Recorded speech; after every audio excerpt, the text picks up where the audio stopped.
Gavin adalah seorang anak lelaki yang memiliki social anxiety atau bisa disebut dengan kecemasan sosial. Ketakutannya membuat dia berhomeschooling sejak kecil. Orang tuanya khawatir bahwa Gavin akan kesulitan berinteraksi dengan teman sebayanya. Dan ini membuat dia terisolasi dari lingkungan sosial sejak dini. Selamat pagi, Gavin. Mau belajar apa kita hari ini? Boleh belajar fisika dulu tidak, Bu? Saya ada sedikit kesulitan di bagian listrik dinamis soalnya. Baiklah. Gavin sebenarnya tidak masalah homeschooling karena dia merasa lebih leluasa untuk bertanya jika dia tidak paham. Sampai suatu hari, dia melihat dari jendela kamarnya. Ada anak-anak yang sedang bermain mengenakan seragam putih biru. Aku juga ingin bermain seperti mereka. Tapi, apa aku bisa punya teman? Gavin, Iya, Bu. Ada apa? apa kamu mau mencoba masuk ke sekolah umum? Kalau kamu mau, Ibu bisa meminta tolong Tante Ratna untuk memasukkanmu ke sekolah miliknya. Oh, Gavin mau, Bu. Kamu sudah yakin dengan keputusanmu, Nak? Gavin yakin sekali, Bu. Sudah lama Gavin ingin berbicara perihal ini, tapi tidak pernah ada waktu yang tepat. Nanti biar Ibu coba bicara ke Bapak pelan-pelan ya. Bapak pasti akan sangat khawatir mendengar kamu ingin masuk sekolah umum. Tidak masalah, Bu. Gavin akan membantu Ibu untuk meyakinkan Bapak. Meskipun Gavin telah mencapai banyak prestasi dalam pembelajaran, kehidupan sosialnya masih menjadi tantangan. Ia merasa kesepian. Karena itu, keinginan Gavin untuk melawan rasa takutnya memuncak. Dan dengan tekad yang kuat, ia memutuskan untuk mendaftar di sekolah umum. Pak, Gavin ingin sekali bersekolah di sekolah umum.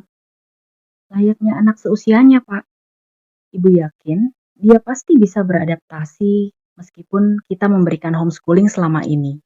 Jadi, maksud ibu, Gavin mau dimasukkan ke sekolah umum, begitu?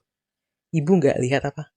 Dia selama ini hanya belajar di rumah dan jarang bersosialisasi di luar.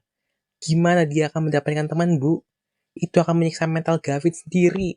Ini keinginan Gavin sendiri, Pak. Seharusnya kita sebagai orang tua mendukung anak kita menjadi pribadi yang lebih baik. Nantinya juga kita masih bisa memantau Gavin lewat Ratna. Aku yakin dia anak yang mudah berbaur dan rajin. Sudahlah, Bapak lelah ingin istirahat sejenak. Gavin yang diam-diam sengaja mendengar percakapan bapak dan ibunya merasa gugup dan gelisah. Dia tahu bahwa meyakinkan bapaknya tidak akan mudah. Tetapi, tekadnya untuk mengatasi rasa takut dan memiliki teman-teman sebaya begitu kuat. Gavin memutuskan untuk duduk bersama bapaknya di ruang keluarga setelah makan malam. Dia bernapas dalam-dalam mempersiapkan diri untuk berbicara dengan bapaknya yang keras kepala. Pak, boleh nggak Gavin bicara sedikit? Ya, tentu. Apa ada yang ingin kamu sampaikan, Gavin? Jadi gini, Pak. Gavin ingin sekali mencoba bersekolah di sekolah umum. Gavin merasa bahwa sudah waktunya untuk mencoba hal baru dan memiliki teman-teman sebaya. Tapi, Gavin, kamu selama ini belajar di rumah dengan nyaman. Bapak khawatir kamu akan kesulitan beradaptasi di lingkungan baru. Ini untuk kebaikanmu, Nak. Pak, Gavin memahami kekhawatiran Bapak. Tapi selama ini Gavin juga merasa kesepian dan ingin memiliki teman-teman. Gavin akan berusaha keras untuk beradaptasi dan belajar bersosialisasi kok. Itu bukan hal yang mudah, Gavin. Gavin udah bicara dengan ibu dan Tante Ratna sih, Pak. Mereka mendukung Gavin untuk mencoba. Gavin tidak akan sendirian, Pak. Gavin yakin, jika diberi kesempatan, Gavin bisa menunjukkan bahwa Gavin bisa mendapat banyak teman baru. Tapi, Pak, apakah Bapak tidak ingin melihat Gavin bahagia? Ini bukan hanya tentang belajar, tapi juga tentang memiliki pengalaman hidup dan teman-teman yang akan membuat Gavin tumbuh menjadi pribadi yang lebih kuat. baiklah, Gavin. Bapak akan memberikanmu kesempatan. Tapi, Bapak ingin kamu berjanji bahwa jika kamu merasa kesulitan, kamu akan segera memberitahu kami. Terima kasih ya, Pak. Gavin janji akan berusaha yang terbaik dan tidak akan menyia-nyiakan kesempatan ini.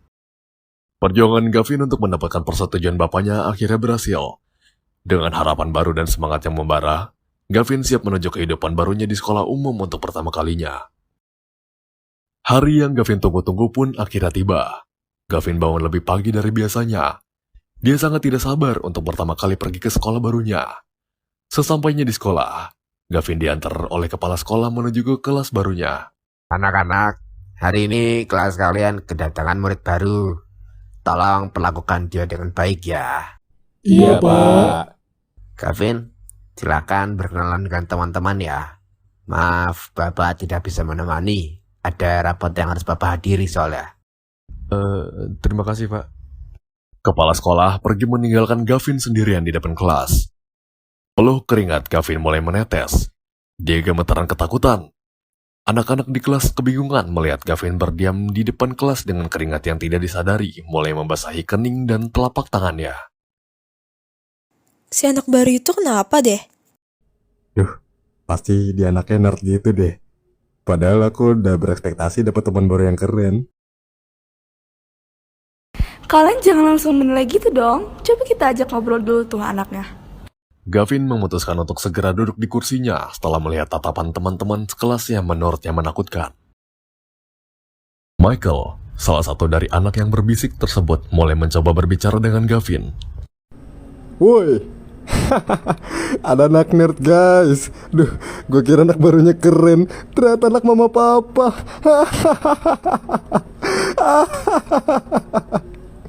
Sisi kelas ikut tertawa, seakan apa yang dikatakan Michael benar. Namun, tidak dengan salah satu anak yang dari awal sudah memperhatikan gerak-gerik Gavin sejak dia mulai memperkenalkan diri, yaitu Maya. Setelah Gavin mendapat ejekan dari beberapa temannya, ia memutuskan untuk tidak peduli dan melanjutkan tugasnya.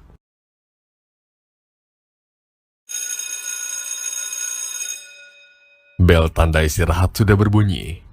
Gavin memutuskan untuk pergi ke kantin sendirian untuk jajan makanan. Tiba-tiba, ada seorang gadis bernama Maya mendekatinya. Maya merasa iba melihat Gavin yang sedang duduk sendirian di pojok bangku kantin, seolah-olah sedang mengasingkan diri. Hai Gavin, kok kamu duduk sendirian di sini sih? Ya, tidak tahu kenapa. Rasanya susah banget berbaur dengan yang lain. Aku paham, tapi terkadang kita juga butuh teman biar hari-hari sekolah kita lebih menyenangkan. Kamu mau gabung bareng aku dan teman-temanku gak? Boleh sih. Yuk kita pergi ke tongkrongan teman-temanku. Gavin akhirnya mengikuti Maya ke kantin, di mana dia diperkenalkan kepada teman-teman Maya yang ramah. Gavin, kamu suka olahraga atau main game? Kami sering ngumpul setelah sekolah loh. Aku sih suka main game. Wah, kamu main game Mobile Legends gak?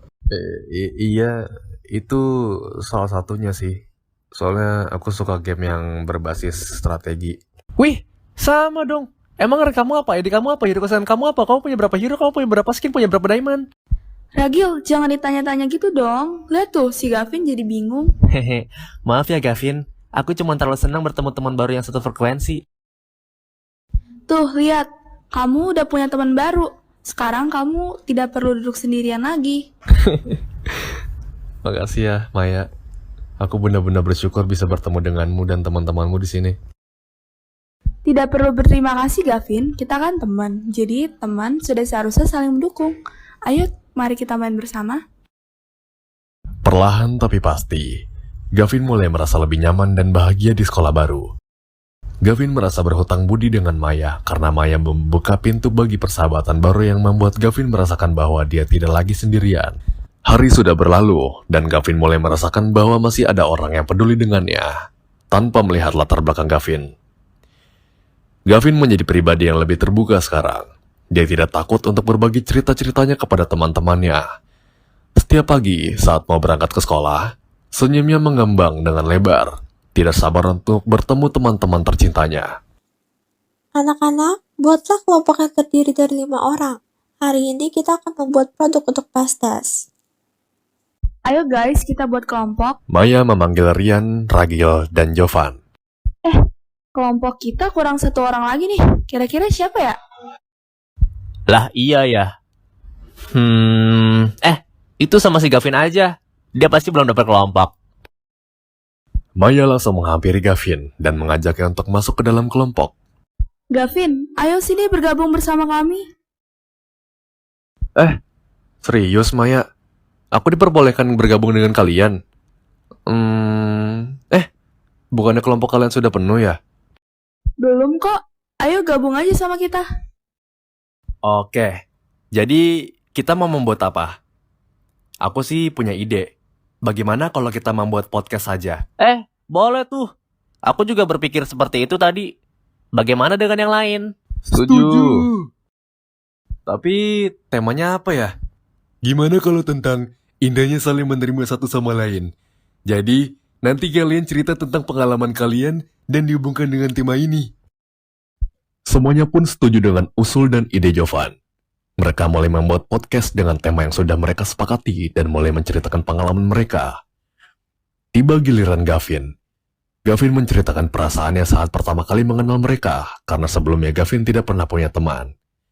Maya, Ragil, Jovan, dan Rian sedih mendengar pengalaman dari Gavin. Aku tidak menyangka, ternyata jadi kamu sangatlah susah ya. Namun, aku bangga sekali sebagai teman bisa mendengar proses kamu sampai saat ini. Setelah mereka selesai membuat podcast dan segera mengumpulkan tugasnya di keesokan hari, tidak disangka bahwa nilai mereka menjadi nilai PSTS tertinggi di angkatan mereka. Wah, aku tidak menyangka nilai kita menjadi nilai tertinggi seangkatan. Iya, aku juga tidak menyangka. Terima kasih ya teman-teman semua. Hehe. Ini berkat kerja sama kita. Betul tuh, tim kita memang paling keren. Terima kasih ya teman-teman semua. Tanpa kalian, aku tidak mungkin bisa sampai di sini. Aku tidak pernah menyangka aku bisa berada di titik ini. Kita senang bisa mengenalmu, Gavin. Semoga kita bisa tetap berteman sampai tua nanti ya. Mereka pun berpelukan. Mulai saat itulah, Gavin mulai menerima kehidupan barunya. Gavin bersyukur atas keputusannya. Jika saja dia tidak memberanikan diri untuk masuk ke sekolah umum, tidak mungkin dia mempunyai teman-teman yang tulus seperti mereka. Kini, Mama dan Papa Gavin tidak pernah lagi khawatir dengan kehidupan sosial Gavin. Sejak itu, Gavin menjadi lebih percaya diri dan menjalani kehidupan normal seperti anak-anak seusianya.